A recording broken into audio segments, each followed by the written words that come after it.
Welcome back. This is Side Hustle School. I'm your host, CHRIS GUILLEBEAU. Here we are on episode number 7 and our first weekly recap.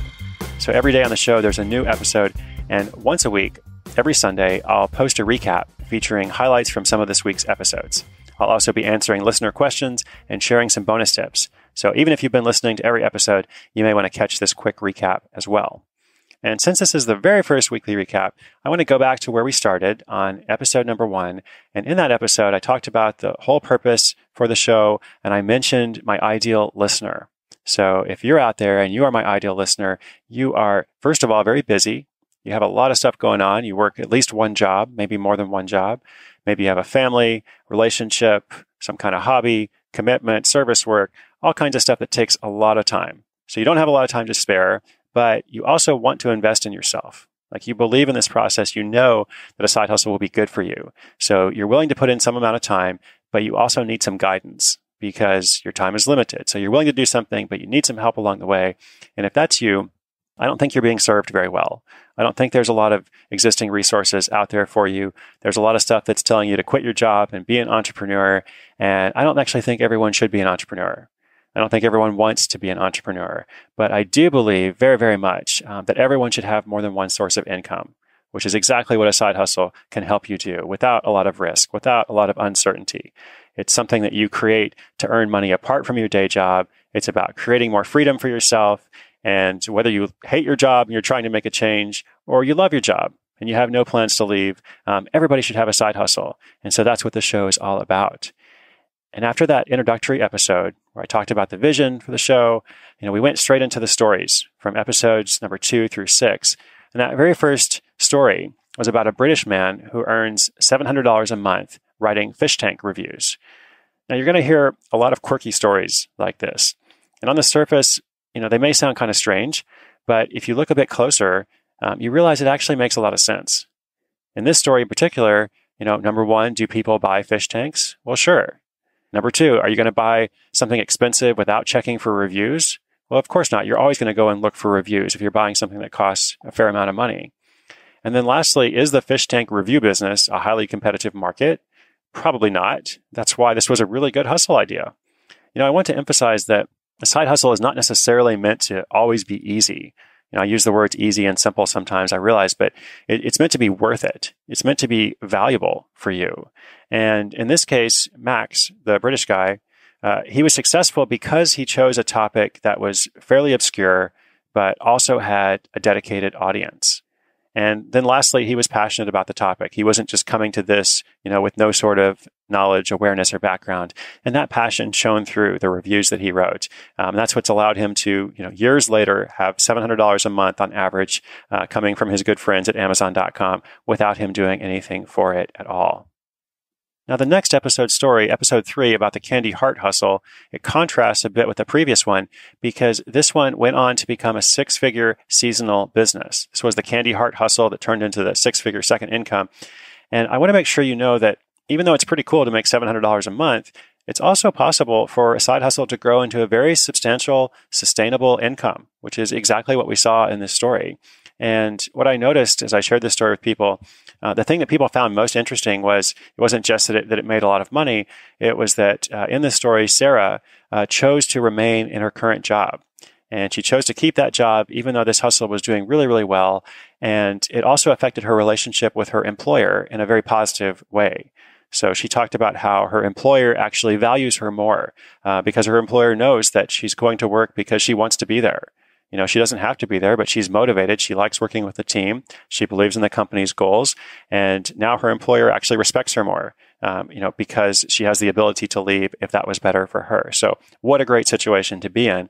And you'll hear some more stories like that as we go along. Sometimes a hustle really can grow into something quite substantial.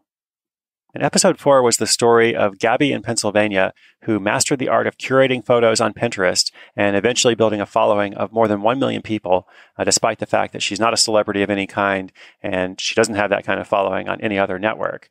Instead, she started early and she noticed what worked. She noticed how people kind of responded and engaged to different pins on that social network. Pinterest is a very female-dominated market, and there's also a clear aesthetic of what kinds of images tend to work best. So Gabby paid attention, she noticed that, and she followed up on that. And now the campaigns that she does bring in at least $1,000 a month on average. She does this, even though she has a full-time job, even though she's also a yoga teacher, has a family, does a bunch of other stuff. As I said, I don't know how she does it all, but this particular hustle is really great because now that it's set up, again, she doesn't have to spend a ton of time on it. And the episode after that, episode 5, was about how one man used a $100 microphone to make more than $8,000. And this was a fun story that referenced a platform called Fiverr. And Fiverr is, spelled Fiverr.com, Fiverr, I guess. And Parker, the guy in that story, he was smart about how he used that platform to go from making minimum wage, which is not that hard to do on that platform, to getting paid several $100s at a time for his projects, much more than minimum wage. And, we'll come back to this as well as we go throughout the series, because if you want to kind of play entrepreneurially, if you want to dip your toe in the side hustle world, sites like Fiverr or like Etsy that we talked about briefly, or Creative Market that you'll hear about later, and several others, they're not bad at all. I'll be featuring more of these sites, but the goal is to go from kind of entry-level hustling to next-level hustling, where you're not just making minimum wage, you're not just kind of trading time for money, but you are actually creating value and creating an asset for yourself. And that really is the key to building a sustainable side hustle. And yesterday's story compared owning a restaurant to making your own calendar. It's about a single mom who makes $15,000 from an astrology calendar. So obviously there's some real benefits to owning a restaurant, but there are also some very real negatives and lots of stressors. So Julie, who's featured in that story, is pretty happy in the transition that she's made. And this project came about from another common theme that I introduced this week and we'll see over and over throughout the year. She wasn't satisfied with the existing astrology calendars on the market. So she thought, hey, maybe I can do better. Maybe I can make something that's not just better for myself, but other people will also value it. So as you listen to each episode, as you kind of go on throughout your day, pay attention and ask yourself, hey, what is missing from something that I enjoy or something that I use all the time? Or I have this hobby and something is not right about it, or it could be done better. What am I dissatisfied with? This is the key to unlocking lots of different hustles. It's not about going back to school. It's not about going out and mastering some all-new skill. It's the fact that you already have skills, and we're going to find a way to transition those skills or transform those skills into something that can make money apart from your job. Again, that's what a side hustle is all about.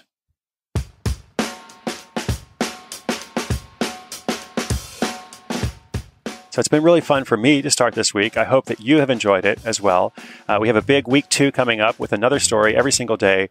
This week has some really fun ones. There's a cruise vacation, a couple that goes on a vacation on a cruise, and they come home and they actually start a $3,000 a month side hustle, writing about that vacation and answering questions. There's a specialized cookbook that accidentally brings in $1,000 on the first day. A San Francisco commuter who gets frustrated with the lack of traffic information, and he makes an app for it that is still going strong 6 years later, making a very substantial amount of money. And even something about saddles for pet chickens. Saddles for pet chickens? Yep, that's right. Stay tuned. As I said, quirky topics that actually turn into successful hustles. So I'm really excited about where we're going. If you're subscribed, the episodes will come straight to your phone, tablet, or computer. That's the easiest way to make sure you don't miss an episode. You can do that straight in iTunes, very easy. And also, I haven't asked this before, but if you're enjoying the show, you like the direction that we're going in, I'd be very grateful if you would leave a quick rating in iTunes. It just takes a second.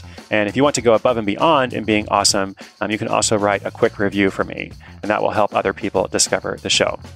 You can also say hi at sidehustleschool.com if you have a question, comment, feedback for me. Love to hear from you. And I want you to set a goal for yourself. Lastly, and most important, the goal is to use these lessons as positive reinforcement for your own hustle. In every single episode, I mention how inspiration is good, but action is even better. I really want you to take action. I want to feature your story on the show before the end of the year.